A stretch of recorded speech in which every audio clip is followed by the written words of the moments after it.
to our Adult Ministries webinar series. We're focusing on digital discipleship and evangelism, and the goal is to share best practices for digital ministry sharing throughout these challenging times. Tonight's topic is the role of creatives, and our facilitator is digital strategist and author of Digital Discipleship and Evangelism, Mrs. Jamie Dong. You can find the book at Advent Source or Amazon.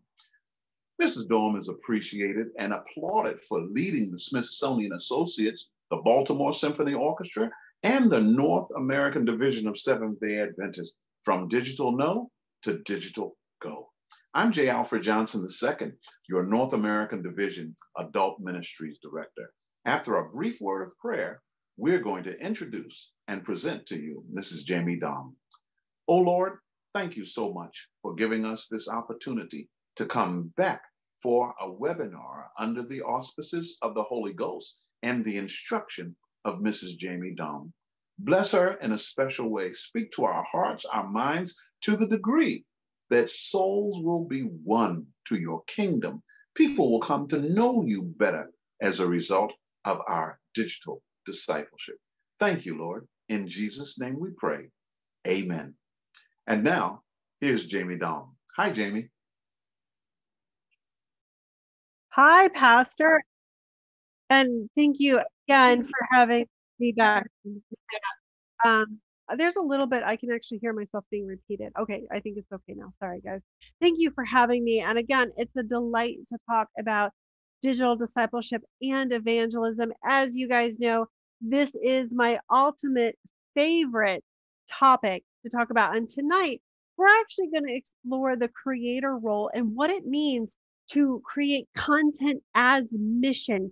Because for many people, the content that we put out, they're Googling for God. We talked about this last week, that people are literally Googling for God, and we should be the voice that answers back. And we may be the only exposure that they have to our messages of hope and wholeness and the gospel of Jesus Christ.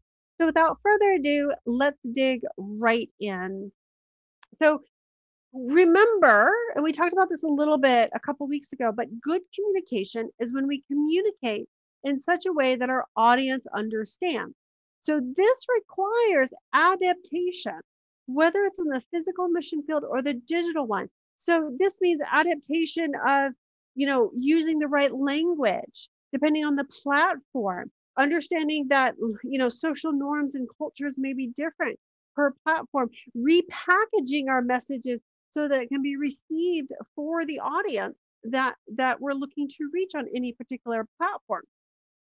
So as I said, people are online. They're searching for answers. Millions of people search every month for, questions to their spiritual answers about life, about challenges. They're looking for a Christian perspective. So what a better place for the church to respond with our messages of hope and wholeness. Now, the creator role is to take our gospel message, to take the voice of prophecy, to take the teachings of the Bible, to take the ministry of healing, and take that content, because the content doesn't change, but to take the content that we have, these powerful truths, and to repackage it in ways that connect with the audiences that we are seeking to reach on the various platforms in a way that's relevant and accessible to them.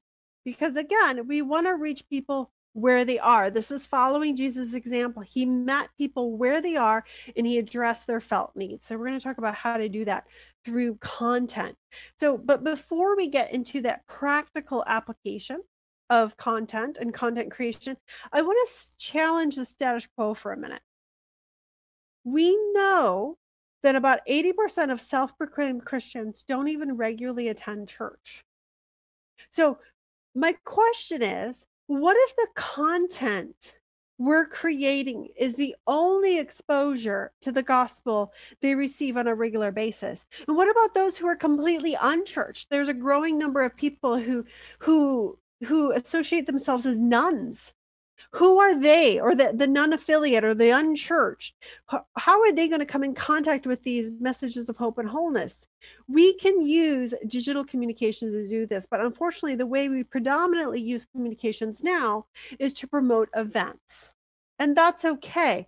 But I want us to think differently. I want us to think about content as mission. We must create content that is meaningful and relevant to a community member's daily lives and challenges. Because again, Jesus met people where they are. I'm going to say this over and over again. He met them with the question they were asking. So he didn't go around and say, hey guys, I have this Sermon on the Mount coming up. It's going to be great. We're going to cover the Beatitudes. You should be there. You should come to my event. And like I said, promoting events is fine. But first and foremost, we should promote the gospel. We should be promoting our messages because that is the spiritual food people need. Because the reality is, some people may never come in person.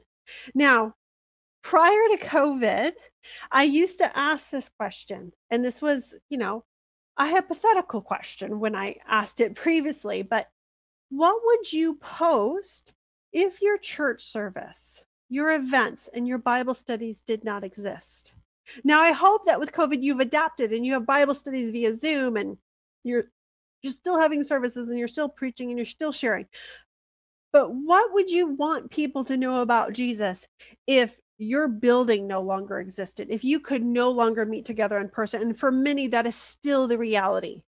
So how do you reach people? How do you touch their lives on a daily basis? Because again, I believe that God is using COVID to teach us how to do church without a building, because God's kingdom is 24/7.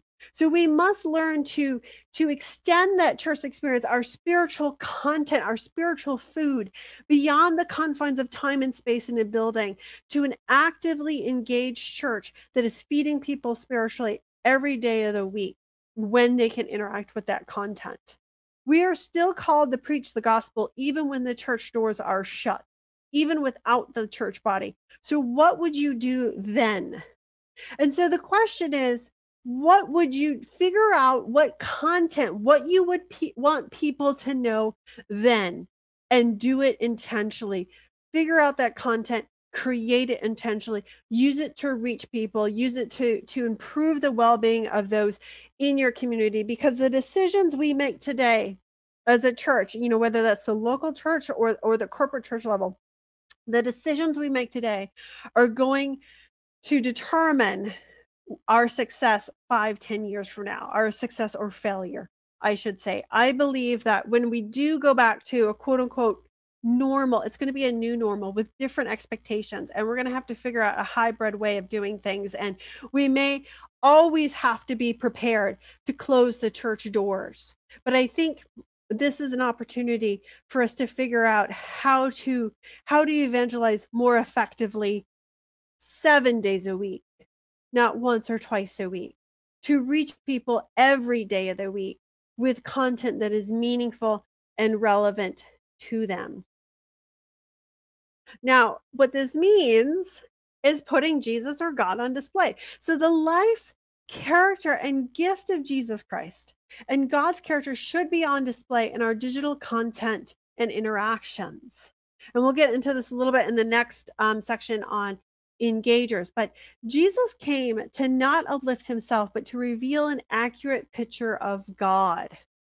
So oftentimes when we think about our impact online and the impact of our content online, we're caught up in these vanity metrics.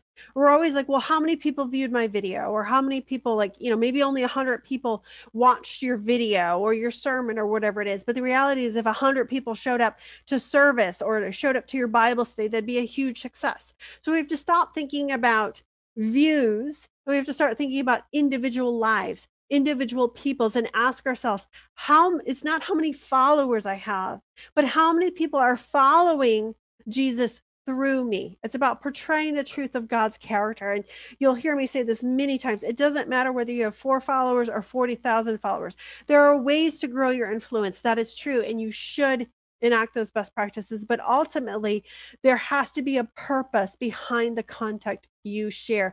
And that purpose should be to draw people to Christ wherever they are in their walks of life and in a way that is most relevant to them. For so long, we've been going about digital missions backwards. It's always been event focused. We spent all of our time promoting events and our energy promoting events when we should have been ministering first through the content per Jesus' example. Because what did he do? He focused on the mental, physical, and spiritual needs, and then bid them come and follow, then bid them to come and taste and see that the Lord is good. We can use these digital tools and technologies to achieve our mission of spreading the gospel and helping people. We can do this from the ease and the comfort of our home, and we can do this every day of the week. Where before, in order to come in contact with our message, people had to come into a building. Well, we have to become a less event focused and more community building focused and connectivity focused. And to there's a really great saying I came across a quote a couple of weeks ago, and I think it was from one of the Rockefeller sons, and he said, if necessity is the mother of invention, and necessity is, I think, what is driving innovation right now in the church and our change, then discontent is, the father of progress. And so we have to be discontent with the status quo. If we want to progress in this area, we have to say we have to do more, because church is more than events. It's more than meeting in a building. It's, if we look at the early church, these are people that, yes, they had sermons, yes, they had messages, but they met daily, they fellowshiped daily, they served the community, they prayed together, they ate together, they worshiped together, they studied together on a daily basis. So we must become discontent with the status quo. Right now, people are discouraged, they are hurting, they are isolated. We have to do more than invite people to watch a program that is live streamed. We have to actually feed them and build community. And we'll focus on community in the next section. But this is where we think of Christianity as a lifestyle, as this is every day of the week, 24/7, because people are online 9 to 18 hours a day. That is a lot. That is a huge amount of untapped potential.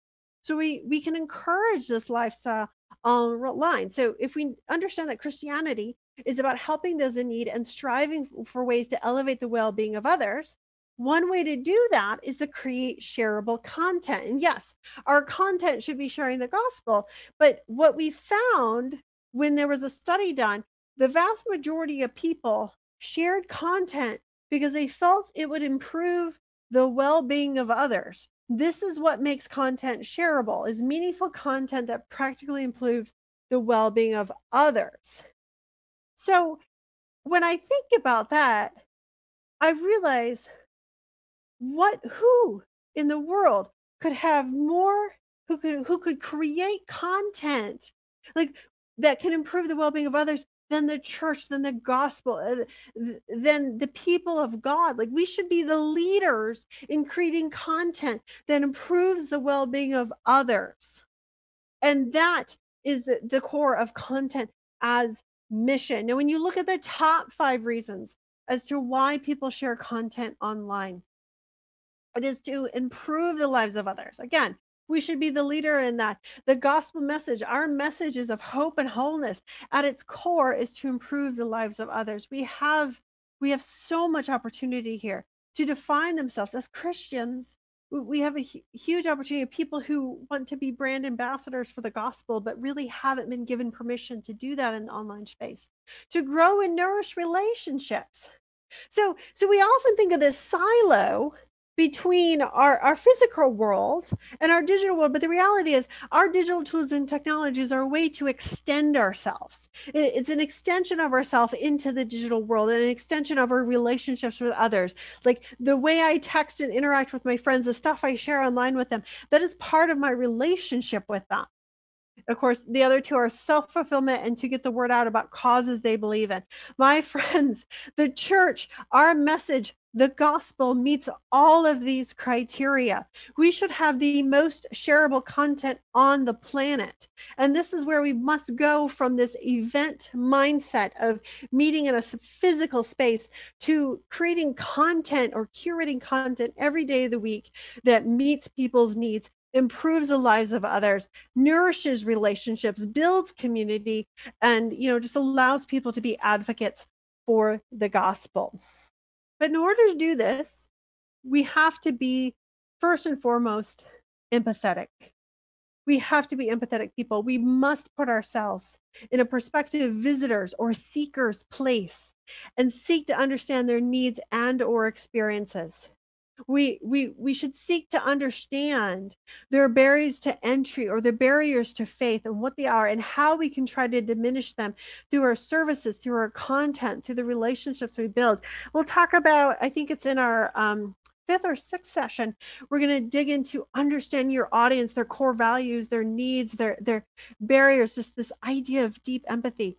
But when we talk about creating content, we can ask ourselves, what questions are the people we're trying to reach? What do they have? What can I answer for them? What questions do they have about what I believe? What questions do they have about God? What barriers do they have to faith? How can I encourage them to participate or even engage with spiritual content? What kind of issues are they facing? What practical daily challenges are they facing? I recently sat in on a panel with young adults, and they talked about one of the issues, one of the frustrations they have with the church is that the church doesn't address the issues they are facing day to day. If we started addressing those issues head on, that would go very far in helping to make faith relevant and meaningful, particularly to the younger generation. And for many people, there are many barriers to faith, and certain campaigns I've worked on where you have people writing in who have whole families have been taken out of the church because of abuse, because of, or just bullying or other issues and stuff in the church, and really sympathizing with these people and talking to them and letting them know that that wasn't okay. Like, what can you do to empathize with people, to lower those barrier to entries and to create a safe place for an online community, a safe place for them to seek, to ask questions, to get the answers they might be telling. And one of the tools, one of the mechanisms we can do to do this, and this is something like there are so many beautiful storytellers in the church, but we really haven't leveraged this to its full potential because stories are powerful.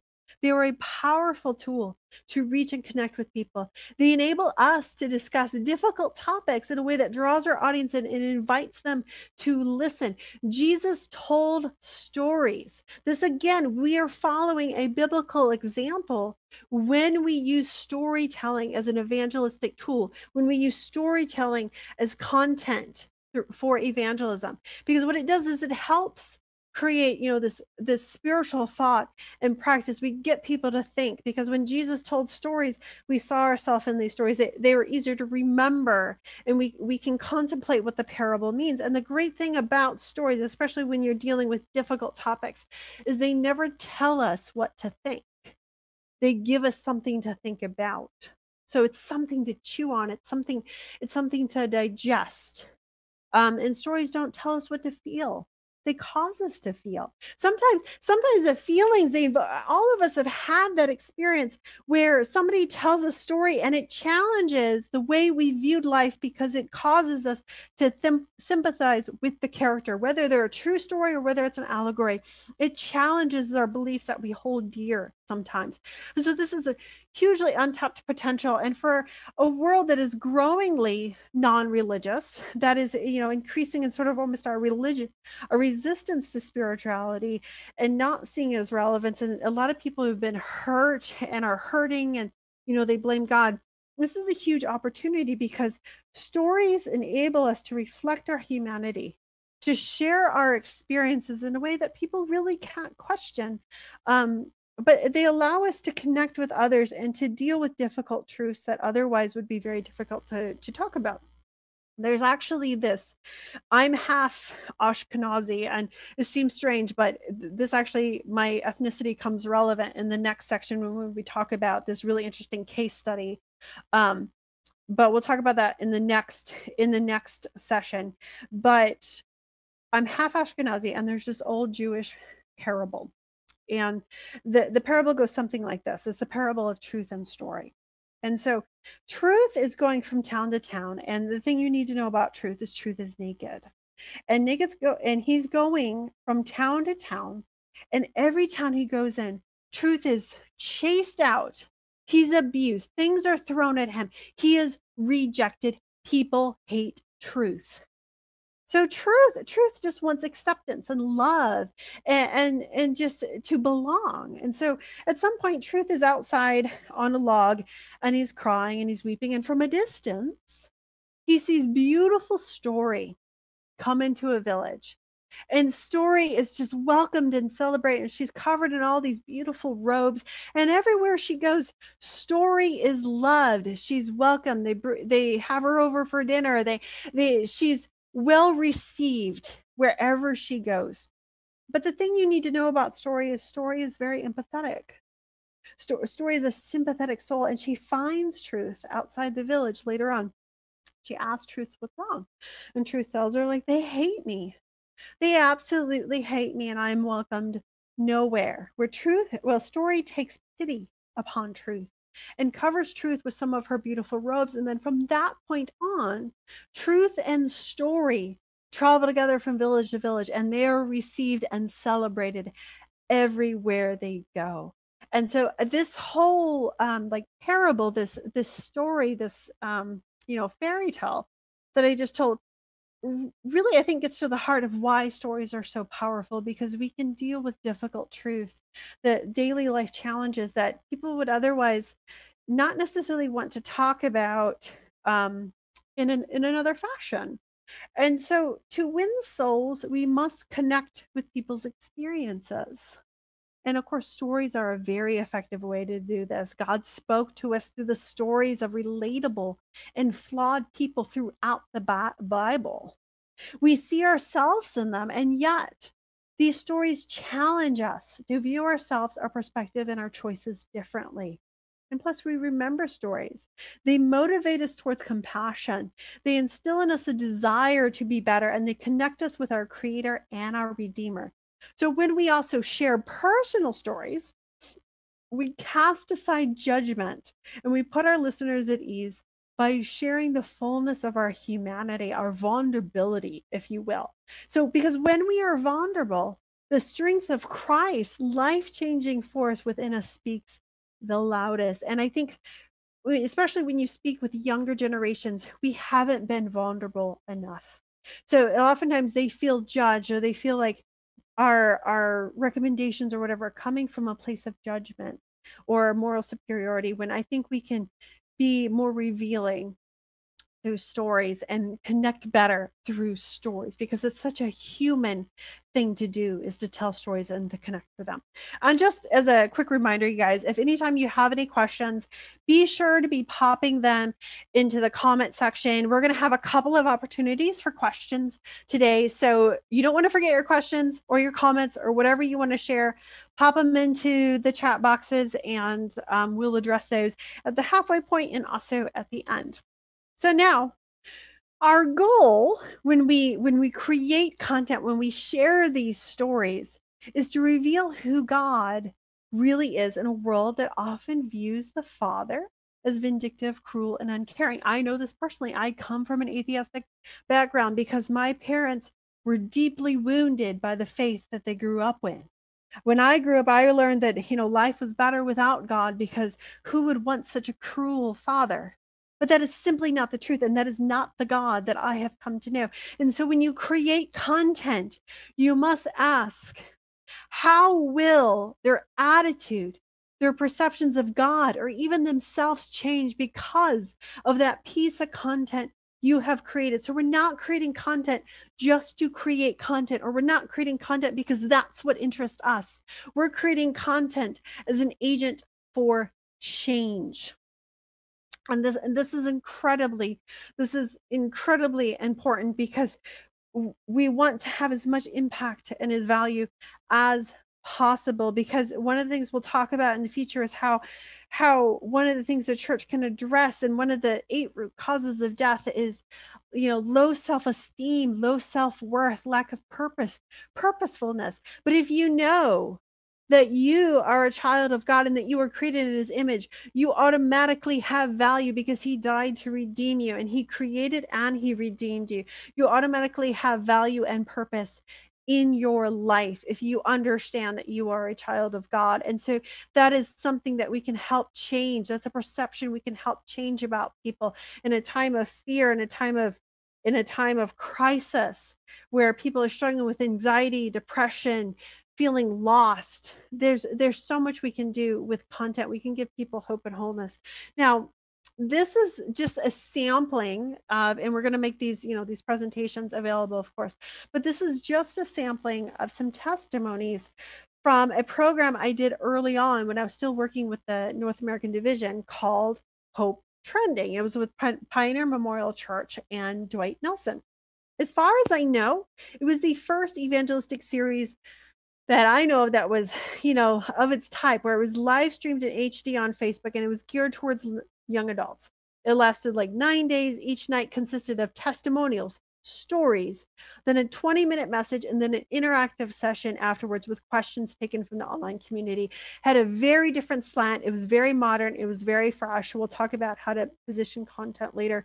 But the videos were viewed over 233,000 times across the world, but the real impact was on the individuals' lives. And so we have quotes like, my child has always been frightened by Evangelism series, but loves this series. This series gives me hope. I'm excited for this series. I wish it would never end. And what I hate to say about this is, unfortunately, I don't think we've done a series like this since. And I'm hoping with COVID and everything changing and us taking evangelistic series online, that we actually revisit this model, that churches all over start doing this so that we can reach people in a relevant and a modern way, in a different, fresh way that actually addresses their felt needs. That is, sort of this experience, like story-based testimonials, a message that hits to the heart of the challenges people are facing. And then there's that interactive component. So I would love to see us do so much more of this and see us do this again. So the next question is, okay, great. We get the idea that it's content for mission, but who is a content creator? So if you're asking, where do I fit in to the model? Am I a creator? Am I an engager? Am I a distributor? I will say this: anybody can be a content creator. Of course, our ultimate source is always going to be the Bible. It's going to be a God, but this is not a role that is limited to pastors and trained theologians. So when the woman at the well interacted with Christ and she went back to the village to tell them what he had done, she was a content creator. She was a storyteller. Every single one of us has the ability to do this through our digital influence. We don't have to wait to see someone face to face. We can share our testimonies. We can share our experiences. We can share content and messages and stuff that inspires us online. You don't necessarily have to be a videographer, but I hope that many of you who are creatives, who are designers, who have talents in these areas will jump into this arena of content creation. But every single person has the ability to share their testimony online and be a content creator. So what I'm saying is, you don't need an MDiv to create content and to share within your sphere of digital influence. So you can organize your team. If you're a corporate church and not an individual, you can determine the skills and the interest within your congregation, and you can actually organize your team based on, what their roles, your human resources, personal interest, and where their talents lie. Where their strength and their talents lie. So you can determine those roles and responsibilities for everyone who's going to be creating content or whatever that might look like, or they might be just repurposing content as well. You can set up a multi-channel content calendar, and if you follow that link there, you can actually download a free template. You'll just have to update it for the new year and update it for your platforms, and you can map out your content strategy so that you have a more proactive approach and not a reactive approach where people are just posting content whenever they have it, but you have it more planned out. And it might be that you have someone who creates some inspirational design once a week. They do that on Fridays. You have someone who takes and cuts out the sermon on Sundays and reposts that, or snippets from that. Or you have somebody who shares a story or a testimony from the community on Mondays. Whatever it is, whatever your talents are in your church, in your congregation, I strongly encourage you to empower and encourage, particularly youth who have talent in these ideas, to create content for your digital platforms. Now, the good news for many of you who may be worried about, where to get content or what to do for your local church, a great amount of what you produce for your church ministries is already content. So you have sermons each week, you have studies for your small group, you have blog posts, you have messages from the pastor, videos, pictures from events, or pictures from ministry services or food drives or whatever it is you have. Always look for content you are already creating and see how it can fit into your overall content strategy, because it can be repackaged and repurposed. This is inexpensive, but it has long-term value, because you can take content that might have had only a temporary value and you can position it so that it's evergreen, and so it can stay in place for people to discover long into the future. And just keep in mind that valuable content is content that will help your audience in a tangible way, whether that's emotionally, physically, spiritually, or psychologically. One of the things I've been strongly encouraging churches to do is, for so long we've been just live streaming our sermons, the full worship service, to YouTube and Facebook. I strongly encourage that you guys go through, you cut out just the sermons and you position them for search on your YouTube channels, because then instead of having just in the moment value for the sermon of that day, you can actually position it so that people searching for that topic can find it long into the future. If you want to know how to do that, there's actually a guide to YouTube ministry on my website, and I'll give you that URL later. But there's so much that I think can be done. And I know of a couple of churches right now that I'm working with where we're actually going to go back into the archives, because there is so much good content, but it's not findable. It's not serving an evangelistic purpose. So many of you may have a treasure trove of content but it just needs to be repackaged. So that's the good news. Now, here's a lot of additional content tips and ideas. You guys will be able to download this presentation, or you can just screenshot what you see right now. But the important thing is you don't have to create everything. You can curate content that is relevant to the community you're trying to reach. You should know your community better than anybody else. You know what kind of content is applicable to them. You can follow certain pages and stuff and just curate content. So you don't have to create everything you share. Think of ways to break the scroll, allow creativity in your team. Again, I'm going to plug for young people. Let young people help you out with your Instagram accounts. If they want to start a TikTok account, let them do it. They have so much creativity and so much energy. Let them express themselves in a way that makes sense for their culture, for their age group, for that platform. Because again, it's like going into a physical mission field. There's norms, there's expectations. So, mentor them, but, give them a little bit of freedom there. You want to be consistent. You want to build predictability so people know when to expect content. Have a multi-generational team. So you want to reach afar. You probably have many generations present in your church. You want to create content that's relevant for those many generations in your church. So have several different people on your team that represents different age groups, because an older audience might be more interested in seeing like an excerpt on a blog from the sermon, where a younger audience wants a short video snippet. It's going to be different. So you can repackage and repurpose for those different generations as well. Put your church life on display. Let people have a glimpse of what it's like to be a part of your church, either as a member or just, to be near your church in proximity as a community member. Help them see how they may fit in and how welcome they would feel. You can champion your members. You can champion your ministries. There's a lot of opportunity for content there. A lot of times the most popular posts are when we celebrate like big milestones, whether you have a high schooler who graduates or somebody graduates with their doctorate degree, or someone, turns 100. Like, people love that kind of stuff, because again, part of the things you're trying to do with your content is you're trying to feed people spiritually, but you're also trying to reinforce and create community.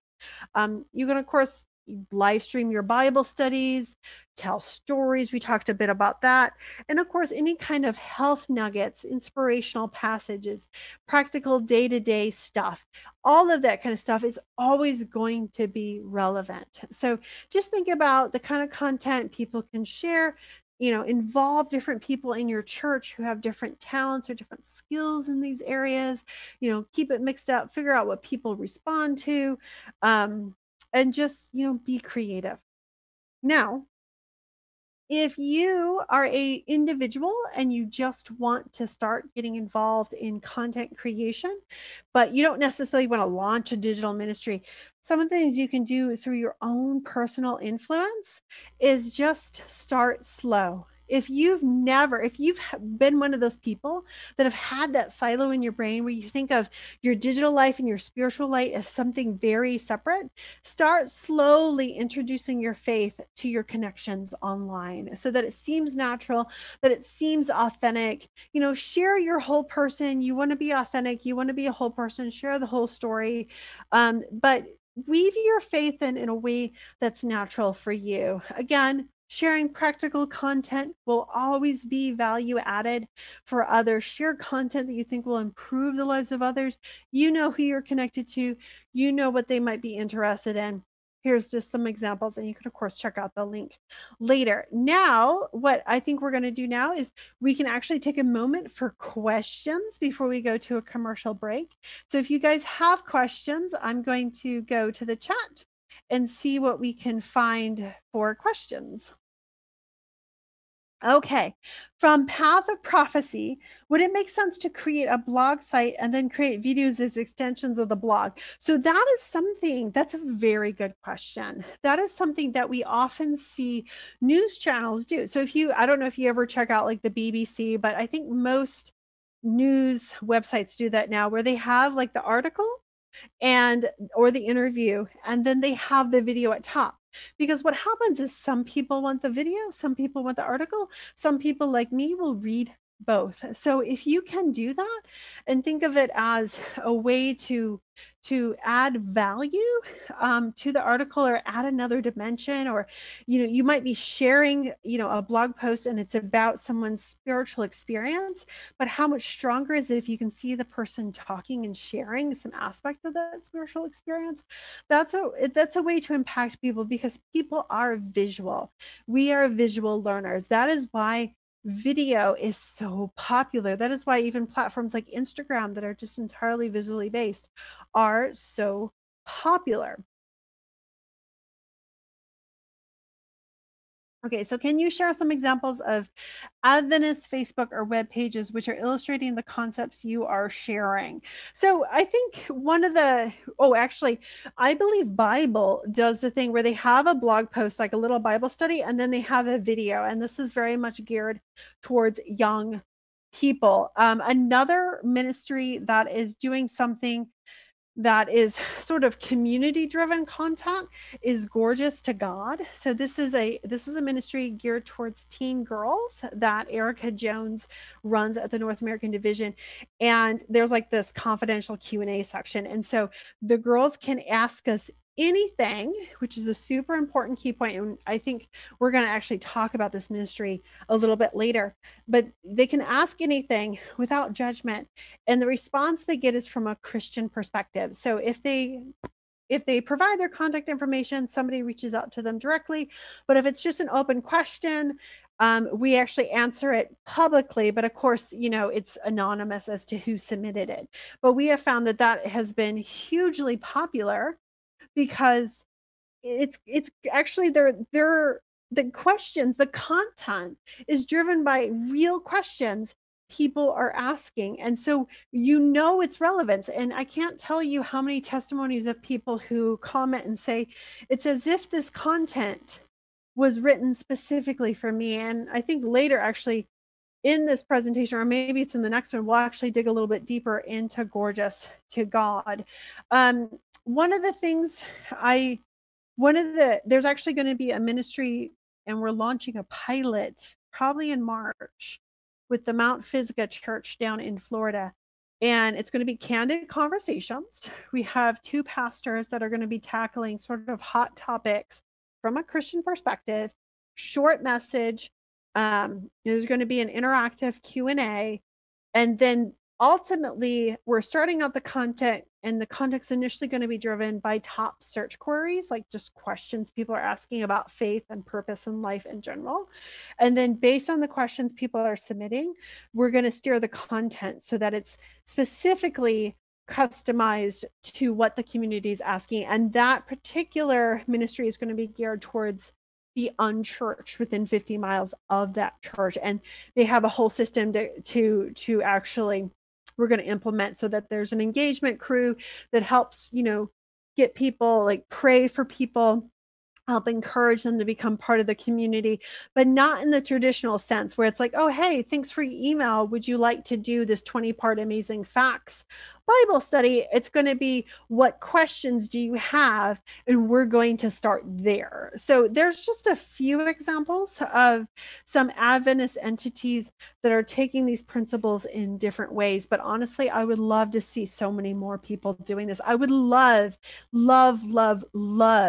for pastors to start titling their sermons based on how people actually search for these topics. That would basically pull you up in the search engine results. And there's other best practices and stuff that need to be implemented to help with that. But it would certainly make a huge difference in actually making content that is noticeably relevant to what people are actually searching and actually making it findable. So do we have any other questions, or should we go to a commercial break?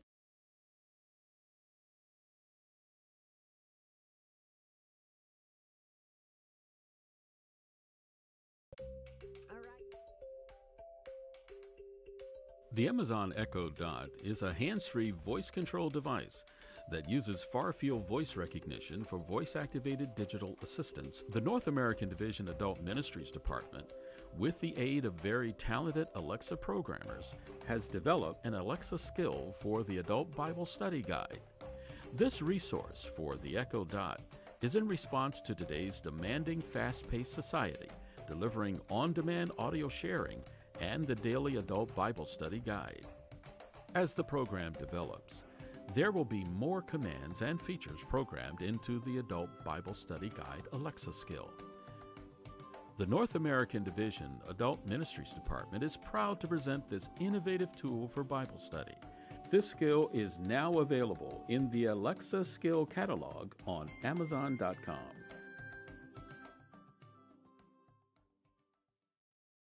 Our fight against coronavirus isn't over. We still have to slow the spread and do our part. Let's wear face masks in public. Stay 6 feet or more from others. Follow state and local guidelines.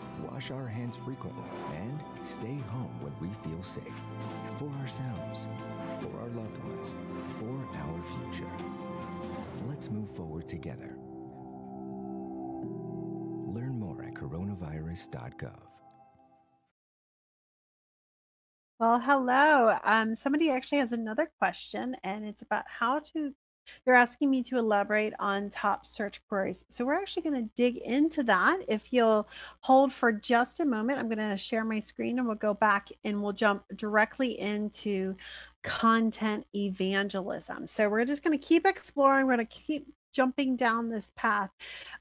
There's a lot of details. Of course, I have these resources, these links on many of the slides where you can go through, dig into each of the blog posts. And we also cover this extensively in the book. And I'll tell you how to get the book at the end of this session. But consider this an introduction. It's a lot of information, but I'm hoping I'm getting some gears turning about how to repurpose content and how to better position the content you already have. And some of this can take a lot of work. I'm actually working with a church right now, and we're actually going to go back through their YouTube archives, cut out all the sermons and reposition them for findability, because there's just a treasure trove of content.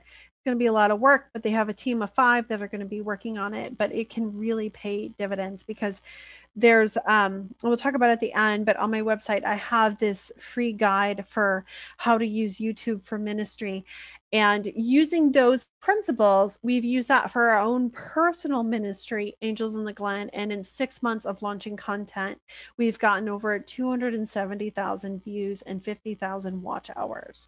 Which, when you look at most church Most church YouTube channels, they don't come anywhere close to that unless they have a really big name attached to them. And I think that's a pity because there's so many pastors around this country and around the globe who are on a weekly basis producing and creating and working to make this soul saving, this life saving content, but it's not positioned for findability.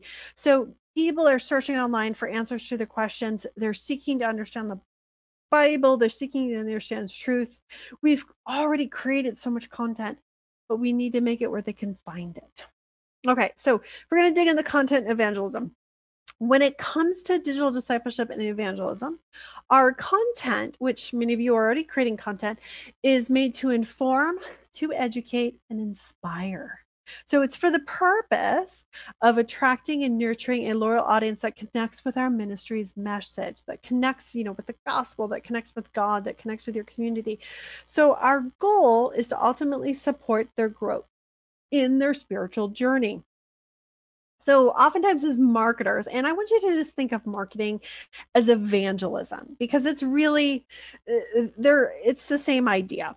And so the currency of content marketing or this content evangelism is what we call ACT, and that's authority, credibility, and trustworthiness. Though, as I have here on the slide, we as a church should add empathy because we're dealing with life lessons, we're dealing with real stories, real human experiences, and these spiritual topics. So when we're creating content, we have the what purpose are we trying to achieve, and then how does it fall into these categories. I recommend using a diversity of content because not only does it engage a wider demographic of people with different interests and you're also positioning on different platforms, but it actually helps with your search engine optimization. And we're going to touch a little bit on what that looks like, search engine optimization. But again, there's actually a whole guide on my website you can download for free, and it goes really deep into search engine optimization and content evangelism. But when you use multiple forms of content, you actually maximize your ministry's ability to get picked up by Google search algorithms. So it becomes sort of this reinforcing loop, if you will. So it helps you to further engage your audience as well, because they might see the same message reinforced many different ways. So we talk about this rule of 7, and oftentimes people have to interact with a message or an idea at least 7 times before they take action or even interact with the content because they may be busy.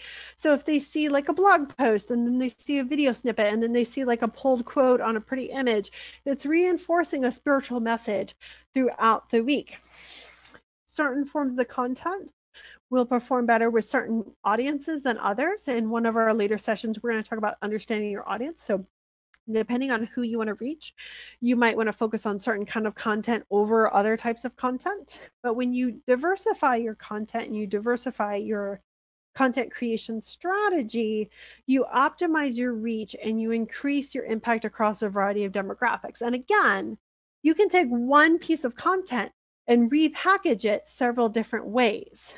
And so what you use will depend on your goals, your target audience, and what they respond to. And we'll talk about that in a later session. But the idea is that you can take one content, one sermon, and you can stretch that out. You can turn the sermon into a podcast. You can pull a section of it for a blog post. You can take and cut out a short snippet of it, and you can position the sermon for search on YouTube. You can also pull some quotes and create some pretty images with some Bible text. And there's a lot you can do. You can take one piece of content and you can stretch it much further. And this is also a really great technique if you're busy. If you're thinking about what are types of content, again, I don't like to assume that everybody knows, what I know, and I don't know everything. So when you're talking about content evangelism, all of this is relevant content. So we're not talking just about blogs and website, copy. You could even do short little ebooks. You have those checklists. People love checklists. You have videos, podcasts. Your live stream is a content. You could do a webinar, images, infographics. People love those as well. Like you could do a little infographic on how to improve your prayer life or something like that. Animated images, Sometimes people like quizzes or polls. Depending on what kind of ministry you are, maybe there's a course, maybe you can do like a marriage course and make that available in the digital space, and even transcripts of podcasts or videos if you have the time for that. And there's more than just this. This is not an all encompassing list, but this will give you the idea. Now, the cool thing about social media is it also allows the community to get to know the church. Otherwise, we have this struggle right now where for too long we've been the church on the corner or the church up the street, and now we're the closed church on the corner up the street. We really want to be centers for positive influence. And that starts with, creating content that, of course, relevant to your internal community, your membership, but also to the broader community you're trying to reach, and finding ways to improve the well-being of them. But when you share content, a diversity of content, it allows the community who's probably connected to members of your church to get to know you through your content, through the various personalities, the different testimonials, the different voices on your social media content, what your culture is through images, through just your tone and the way you talk online, the environment of what your church looks like on the inside, how your service is, how your pastor talks to the camera, how maybe your youth pastor interacts with, people online in his short little videos or her short little videos, and just your various services to the community and how you present that online. So it's a way to in a world that has become so disconnected, it's a way to kind of pull back the veil and let them see what you're about through your actions. Because again, people are actually more interested in what you do than what you say. And you can demonstrate a lot of what you do and what you believe and how that manifests itself in your life through what you share online through your content. One really important thing to remember, and this, guys, I personally struggle with, even with our own personal ministry and the videos and stuff like that. Like, I struggle with this, but done is better than perfect. And, there is a place for highly produced professional content. This is where I see how the corporate church can create content that can be curated by all the local churches because they have this ability to create content that the local church can't. So that's really great. There's a place for that.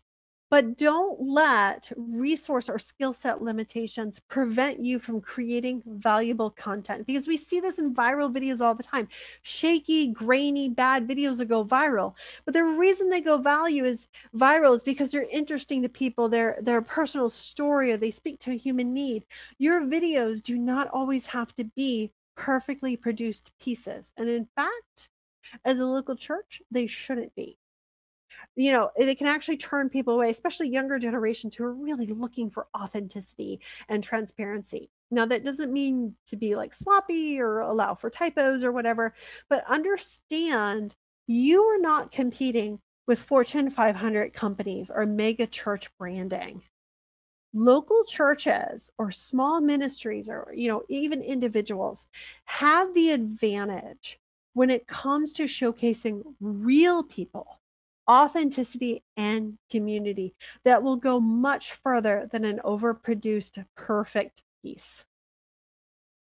Now, when we feed our community beyond the church service, we want to provide spiritual guidance to those people who may also never come to the church service, because we have to start thinking differently about results, about success. We have to be more than content out and bodies in.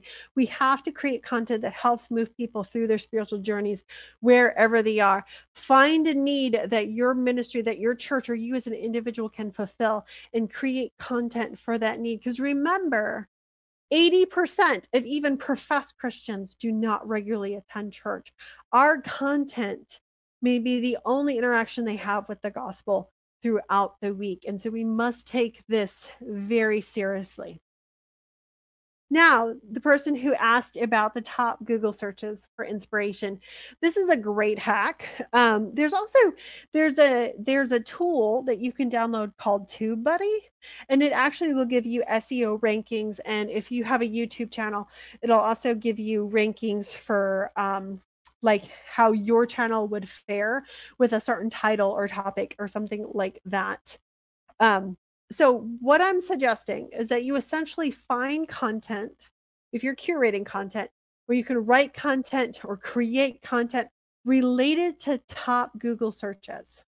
And you can frame your post to pique curiosity and answer people's questions, addressing their deepest longings. So you might be hitting a topic about purpose-driven life or something about purpose in your life, and you're speaking to young people. But if you actually do the research, the way they're actually searching for it is, how can I find purpose in my life, or how do I know my life has meaning, or how does my life have purpose? Like, you can actually use this hack, this trick, to determine the vernacular for how people are actually searching for these things. You can get top search data from any search engine. Google's actually the best for that. You can also get it from YouTube and other social media trending tracking sites. Even if you like go into Facebook, you can actually start typing in and see what it autofills. So in this example that's on the screen, I just typed in at the time, and if you go and you try this now, you're probably going to get different results because it's always changing. But you just type in like "does God" and see what the top autofills are. So these top results actually represent the most popular search queries. So in other words, you get to see what large numbers of people are searching for online, and gives you a sneak peek into their needs, their worries, their nagging questions, and often hidden longings. It also helps you shape how to answer the question, because oftentimes as, theologians or pastors or whatever, we might phrase something differently, but that's not how people are actually searching for that topic. And sometimes, and this kind of bothers me, but on our own YouTube channel, I occasionally have to use bad grammar in the title, because that's how people are searching for something. I pull out a short little snippet of video on a particular topic, and the way I phrase it, like one of the topics was, what will the time of the end be like? Normally, you would never title a video like that, as awkwardly as that sounds, but it did really well in search results. And the video, which was a snippet advertising a longer video, ended up getting a lot of views very quickly. Another one was, does God control elections or something? And we posted that one right before the or is God in control of world events? We posted it right before the election last year. It got something like 2,000 views in a week, because that's exactly what people were searching, and the timing was right. So when we're strategic and we're intentional with the content we create, we can provide people with the answers and the connections they are looking for. Now, if you want to get super local, you can actually check out another website, is Google Trends, and you can actually look by state, and you can dig a little bit deeper.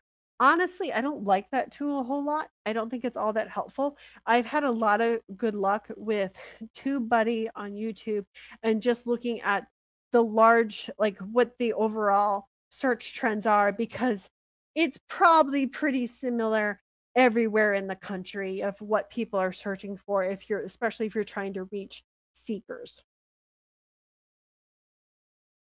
Now, keyword research, this is sort of an advanced content planning, and really to dig in this, I recommend you download the guidebook. You can get it from the SDA data website, or you can get it from my website. I'll provide that link at the end. There's also a summary, keyword research blog post you can check out.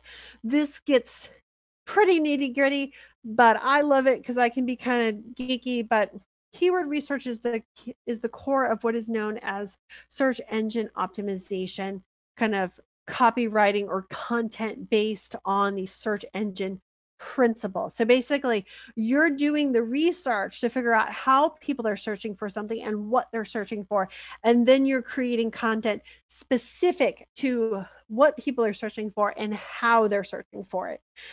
So it actually just helps you kind of game the algorithm and help you pull up in the search engine with relevant content, but also show up on YouTube and stuff. So search engine optimization, in case you don't know, is a set of strategies that help organizations reach more of their online target audience. So your website's visibility, or your social media's visibility, or YouTube channel's visibility and search results can be elevated by utilizing these content development techniques. And much of this is free. If you download the guide, it's a comprehensive guide, but you'll learn a lot through it. The higher a website ranks when a person Google search terms related to your topics, the more traffic it's going to receive.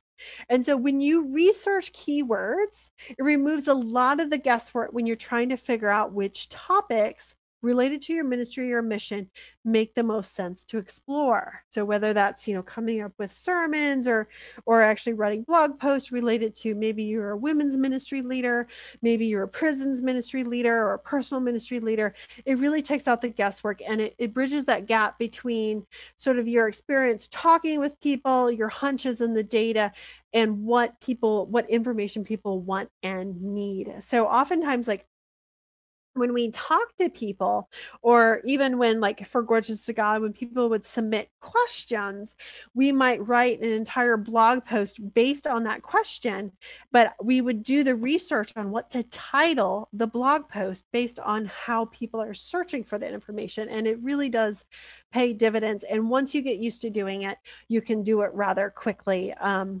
So basically, you're creating content based on those commonly searched topics to improve the visibility of your content, so your users find your ministry and increases the impact of your message. So think about it this way. What if instead of your 100 congregation members tuning into your sermon on Sabbath, what if they tuned into your sermon on Sabbath? Then that sermon got recut, optimized for search.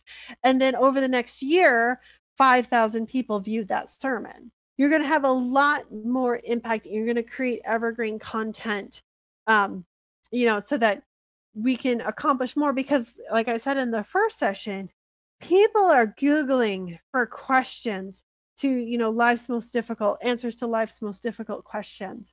But the Adventist Church is largely not present in this conversation. That needs to change. And if every ministry entity at all levels of the church started utilizing these content techniques, because honestly, we have just a treasure trove of content. If it was just repositioned, people would find it and they would interact with it, and it would change lives. They would hear from us, not other sources, not from secular sources or other faiths or whatever. They would be hearing our message. Now, I cannot stress this enough, especially if you're trying to reach your local community and your neighbors. Data is a huge asset in finding relevant content in issues to address. But when it comes to your neighbors, again, we can follow Jesus' example. The best thing you can do is spend time with them. Talk to them openly, candidly, without judgment. Ask questions, find out their interests and needs, because as Adventists, we really want people to understand the prophecies of Daniel and Revelation. We want to start with the 2,300 days and Daniel 2, but that's not where the people are necessarily in their spiritual journey. So when we come close to them, when we labor for them, and we listen to what issue they're directly facing within the moment, then our faith becomes relevant. When they feel our sympathy, when they see us working for them and answering and trying to help them in the situation that they're currently happening. And this type of digital relationship, this type of listening, can actually even happen in the digital space. And we'll talk about that in subsequent sessions. Now, we're going to touch on just briefly, and again, we go much more in depth than this in the book, but copy that is written for online audiences. For some, it's just more direct. Some people might say that it seems too simple, it's too formulaic, it's casual, it's straightforward. It might be different than how we're used to communicating, but years of research proves the effectiveness of this in the digital space. So when we endeavor to meet people where they are on the platforms where they spend their time, in the way they prefer to consume content, that might be podcasts, it might be videos, it might be blogs, whatever, and we want to use the language that they connect with. This is a tried and true wisdom taken from the physical mission field. This applies in the digital mission field. We must embrace their cultural norms, expectations, languages, idiosyncrasies.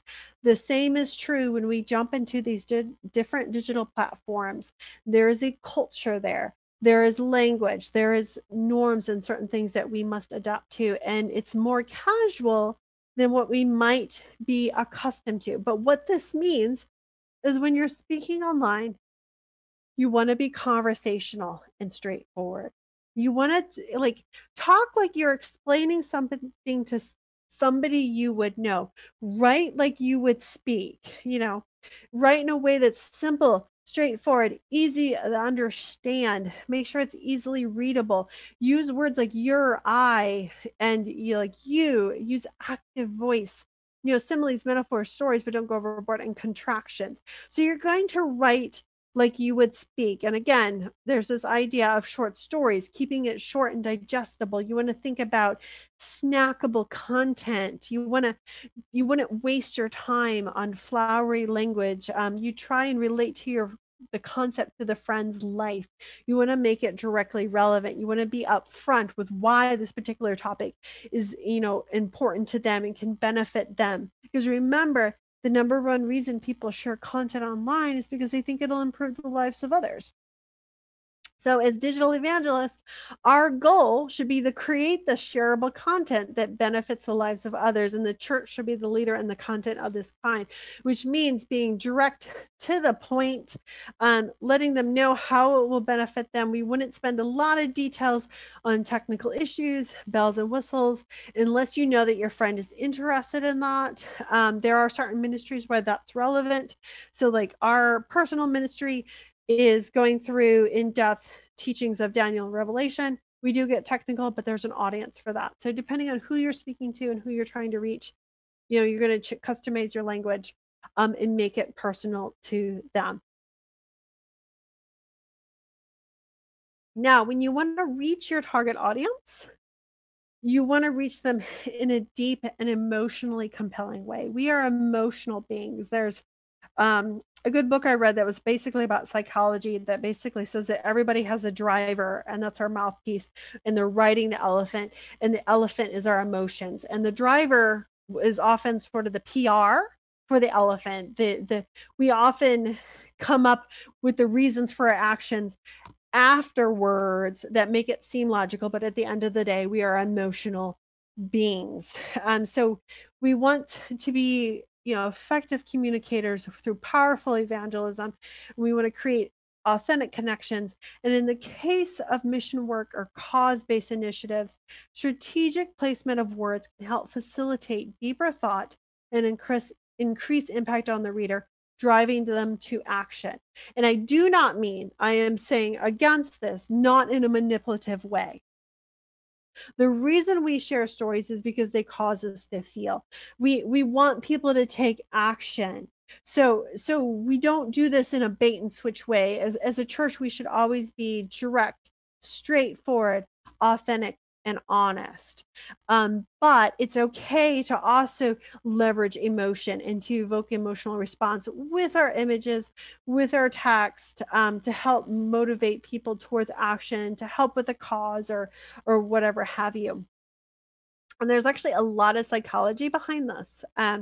The best headlines and teaser lines receive something called an emotional marketing value. So this is an EMV score of over 40.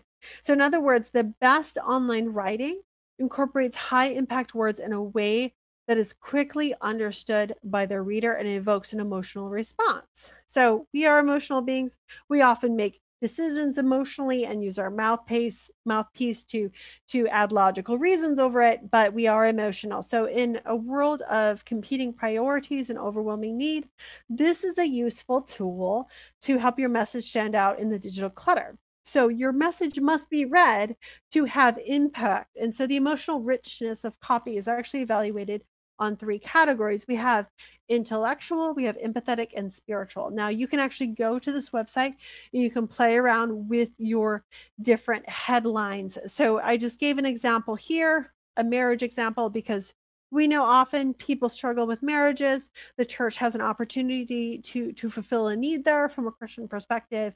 So this little tagline that I have there actually has an EMV value of 50%. And again, the more you spend time playing around with this for your headlines, for your seminars coming up, or your programs, or even your email subject lines, you'll get better at this and figuring out how to combine words in a way that's quickly understood and helps people recognize the need or the value of it.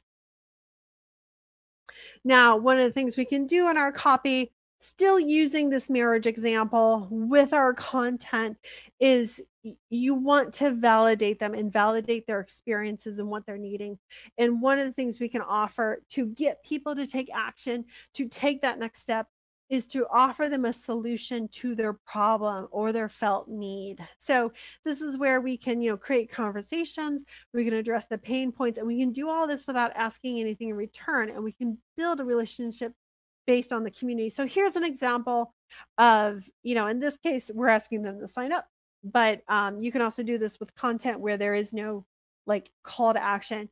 But basically we're saying, we're validating them. We're saying marriage is hard. We're here to help.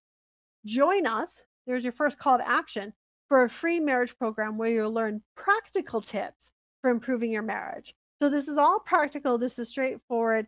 Here's a problem. We're offering a solution. If you click to register in advance, we'll give you something free. And this will help to, just psychologically speaking, get people to take action to register for your program. Nowadays, you're probably doing this kind of stuff online, but still, it's a way to get them to actually stop, pay attention. And when you combine that with a strong image, it makes a world of difference. So call to actions, when we frame this in the context of a ministry, your product is your message, which may be hope, wholeness, health, lifestyle, healing, truth, whatever it is that answers their deepest longing. Copywriting is not complete without a call to action. So often I see ministries promoting programs or promoting content or a series or a free video program or whatever, but there's never a call to action. We don't ask the people to do anything. And we know that people are 60% more likely to take action if you ask them to. So that's why, like, if you ever watch YouTubers, at the end of every video, they ask you to subscribe and like and hit the bell, because they know if they ask you, you're more likely to do it. The same is true if you include a call to action and an easy way for them to take the action, like, here's a video on like marriage tips, click here for, a free downloadable ebook or something like that, and then the link is provided. So you're offering them something with an easy call to action, you're motivating them to action, and then you're making it easy for them to take that action. These are just some quick tips here. Strong social media posts. There's actually, I think at this link and also on my website, you can actually download like a little workbook on how to create strong social media posts. But the point is, get to the point, less is more, include that call to action, always include a link back to your website or to your video or to your YouTube channel. Like, always try and get them to continue it with your content and to dig deeper. Use the lingo of the platform. Always be honest and direct. I cringe when I see even like Christian organizations try the bait and switch thing. Like, people just want to know upfront what you're offering. Include captioning on videos if you can. Tag relevant accounts. Include hashtags. And there's actually a whole like little form, the anatomy of strong post. If you go to this link, you actually can download a fillable form, or you can get one also from my website.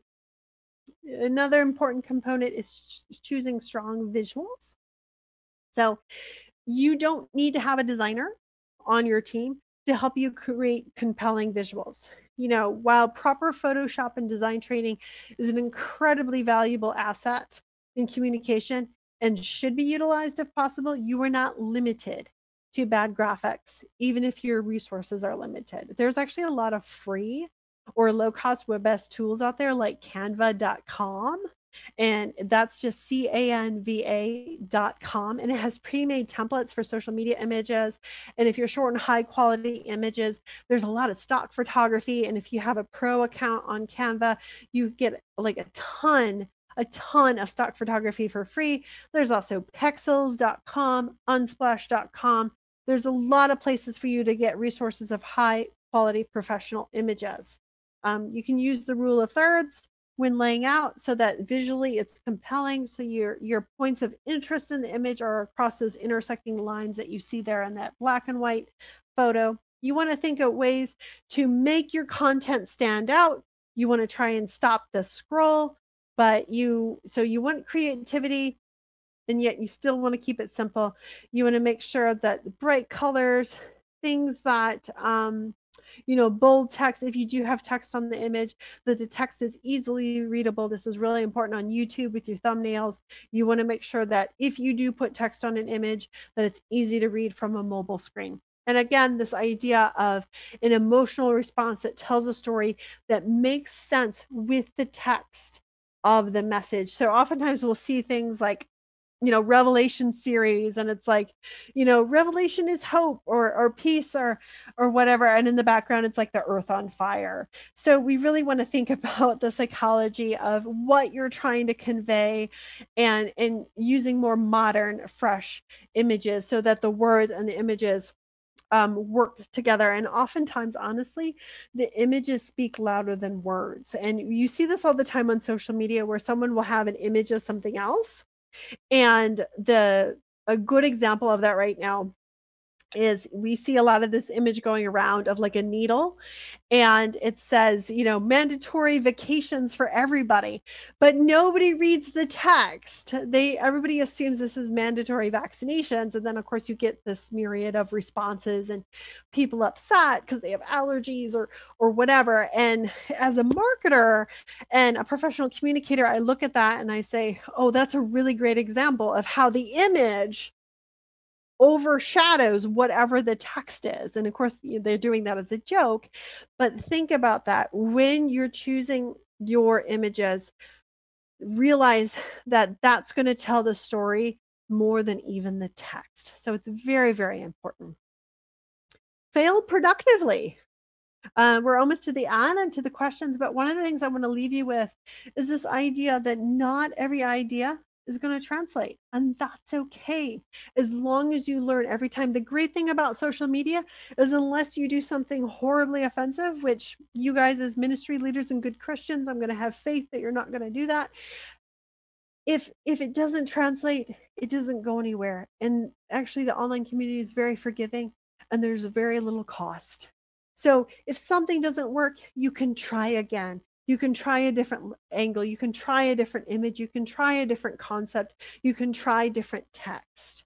It's a really great opportunity for you to kind of play in the sandbox of the real world and figure out what connects with people and what connects with your specific, audience without a burden of a high cost. So it's not like printing 10,000 flyers and mailing them out and there's no response. You don't have that loss of money that you would have with that. If you post an image or a video or something and it doesn't translate, it's okay. You can try again next week. And we have to learn to not be afraid of failure in the digital mission field because it's so forgiving. It really is. All right. So for those of you who are interested in the book and interested in digging deeper for like content evangelism for creatives, you can actually get the print or the digital versions. You can find out the links to purchase them at jdim.digital/book. And also on my website, if you go to the publications or the resources, you can actually download the YouTube ministry guide to the guide to writing strong social media post, and there's also a search engine optimization guide, all there for free for you to download. If you want to see the archived videos from this series, nad.ministries.org will have all these videos up there. I think they're also going to have links to the presentations that you can download. So if you've missed any in the series, you can always go to that page and you can check out more information there. So now we'll go to the final Q&A. And so I really want to hear from you guys and what you think of the topic so far.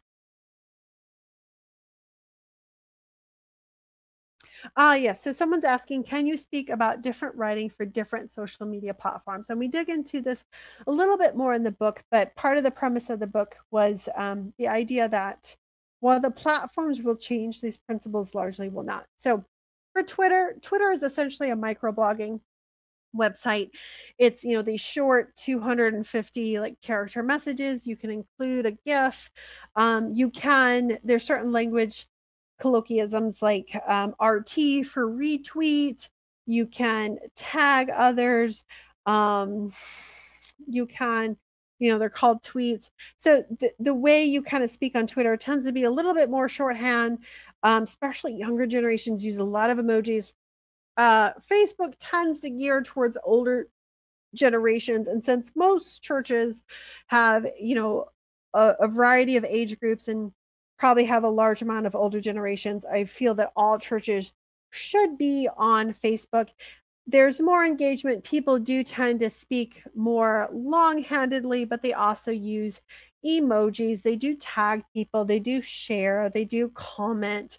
But I would consider that like Facebook is more geared towards older people, so you don't get as much of sort of the code speak.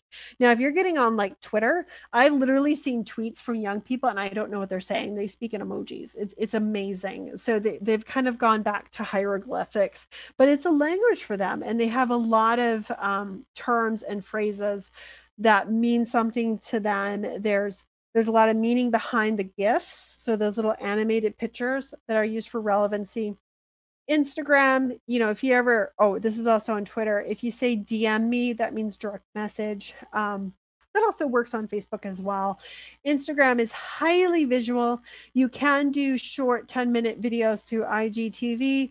Again, people use a lot of emojis. It does, gear towards the younger generation on Instagram.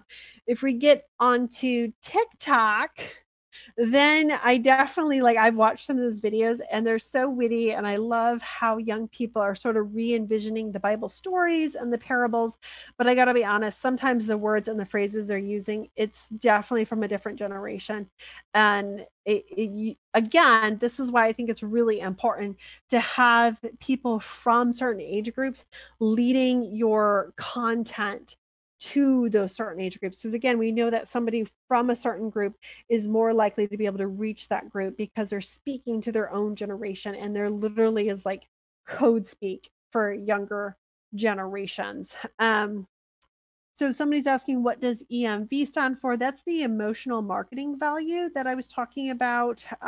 So where you strategically place words, phrases to create sort of emotion and value tied into one. And if you go back to that slide, if you download the slide, you can actually go to their website, which is, I think it's aminstitute.com/headline. You can actually go there, read more about the emotional marketing value. We also cover this in the book, and you can actually start playing around with headlines and stuff there as well. So here's someone asking, if I blog, should I get a WordPress site or a Tumblr? Again, I think it depends on what kind of feel you're going for. You really can use any platform. Tumblr definitely, I think, seems like it's geared more towards younger people, but it also depends on how you have it set up. I personally think WordPress is really great. It's probably the most flexible, especially if you want to expand later and do more than just blog. But honestly, you can use any platform. You can even use Wix, you can use Squarespace. You just have a lot of choices there. Tumblr is really great because it sort of has this shareable network already built in. But it depends on what you want to do with it. If you only ever want to just blog, then I think Tumblr is fine. If you'd like to expand and maybe do some other things, then maybe doing a WordPress website is great because that'll help. Obviously, you can sort of evolve and grow over time and branch out into different areas. Anybody else?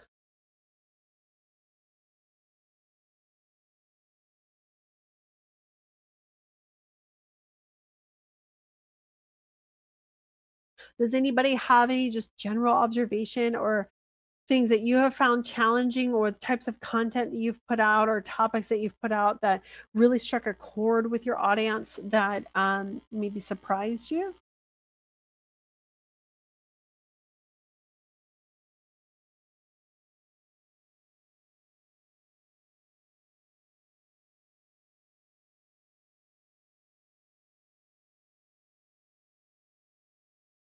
Mm.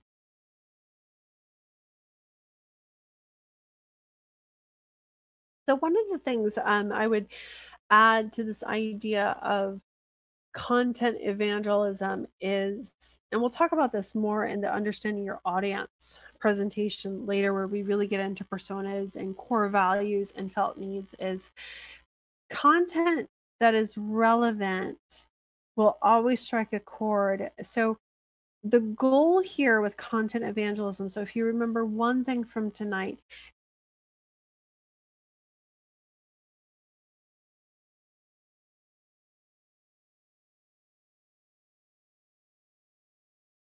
faith, to answer whatever their burning question is, to help them change, basically, how will their perception of God change? How will their perception of themselves and their faith and the relevancy of faith? Because one of the issues that we're struggling with right now as a Western society is the relevancy of faith. How is it relevant in my daily life? And this is something the church has not been good at. And when people search for those practical, tips for how to deal with daily life challenges, our voice is not present. We're not part of the conversation. And so the goal with content evangelism is to take those burning questions that people have and address them head on, so that when people search for answers, they get our perspective and they see how practical faith is to their daily life, how relevant it is, and how, they can ask these tough questions without judgment. And we'll talk more about how this ties into community building in our next section.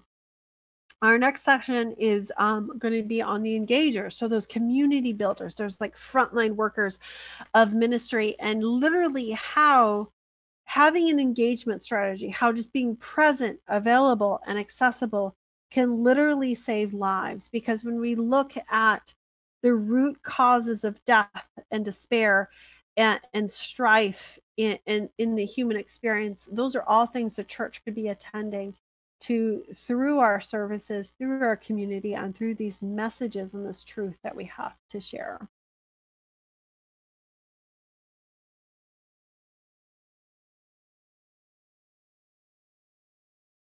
Any closing thoughts, Elder Johnson? Or Thank you, Jamie, for helping us to understand the role of creatives. We're looking forward now to our next topic, the role of engagers and digital disciples, which you're going to present to us in 2 weeks' time, beginning on February 9 at 7 p.m. Eastern Standard Time. We're glad that you joined us tonight, our viewers. Thank you so much for liking us on Facebook, for subscribing to our YouTube channel, and remembering to click the bell, and also for inviting your friends to join us in 2 weeks at 7 p.m. Eastern Standard Time. Let's seal this webinar for tonight with a prayer. Thank you, loving Lord, for tonight's teaching. We beg that you'd please seal these things within our minds and cause us to be able to successfully, through your Spirit, reach other hearts and minds. Guide us and direct us until we meet again in 2 weeks. This is our prayer. We thank you for hearing and answering. In Jesus' name, amen. I'm J. Alfred Johnson II, and we'll look forward to seeing you next time.